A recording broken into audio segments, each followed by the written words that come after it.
নমস্কার, কেমন আছেন সবাই? ঘরকন্যা ন্যাচারাল ব্লগে আপনাদের স্বাগত জানাই। আজ আমি আমাদের বাড়ির সরস্বতী পুজো কেমন করে করছি একটু আপনাদের দেখাচ্ছি। সবাই জানি যার যার বাড়িতে যার যার মতো করে করেন। আজ আমাদেরটাও দেখুন একটু আমরা কিভাবে করছি। আমি ছোট্টর মধ্যে আপনাদের দেখাচ্ছি।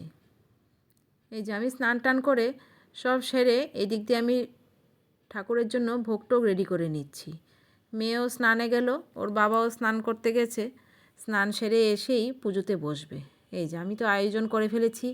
এখানে গোপালকেও আমি দিয়ে দিয়েছি। সকাল সকাল উঠিয়ে স্নান টান করে আজকে বসিয়ে দিলাম, কারণ পুজোটাও দেওয়া হয়ে গেল একেবারে।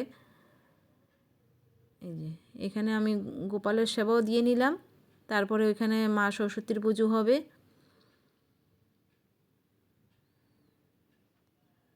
পুরোই রেডি করে ফেলেছি। মেয়েও আস্তে আস্তে ওই দিক দিয়ে স্নান করে চলে আসলো অঞ্জলি নেবে বলে।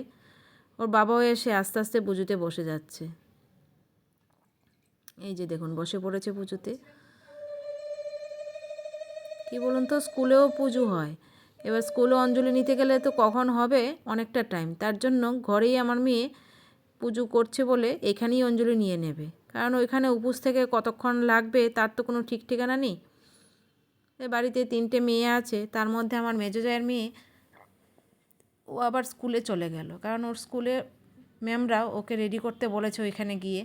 তাই ও স্কুলে চলে গেল, একদম রেডি হয়ে শাড়ি পরে স্কুলে চলে গেল। আর আমার মেয়ে আর বড় জায়ের মেয়ে দুজনেই এখানে অঞ্জলি টঞ্জলি নিয়ে তারপর স্কুলে যাবে।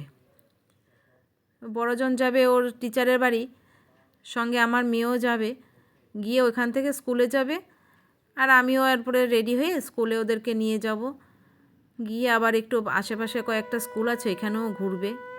যাই হোক, ওদের আনন্দটা তো এই আজকের দিনের জন্যই। শাড়ি টাড়ি পরে সাজবে টাজবে, তারপরে স্কুলে যাবে। এই যে দেখুন দুজনেই বসে পড়েছে। একজনে প্রায় অর্ধেক রেডি হয়ে গেছে, আরেকজনে পরে রেডি হবে। আমাদের আগে আমরাও তাই করতাম। আমরাও যখন ছোটোবেলা ছিলাম তখন আমরাও এরকম পুজো টুজো সেরে স্কুলে ঘুরতে চলে যেতাম। কোন স্কুলের ঠাকুর কীরকম হয়েছে আশেপাশে সব দেখতে চলে যেতাম।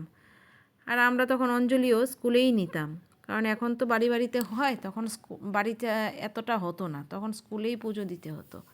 অঞ্জলিটা ওইখানেই নিয়ে নিতাম।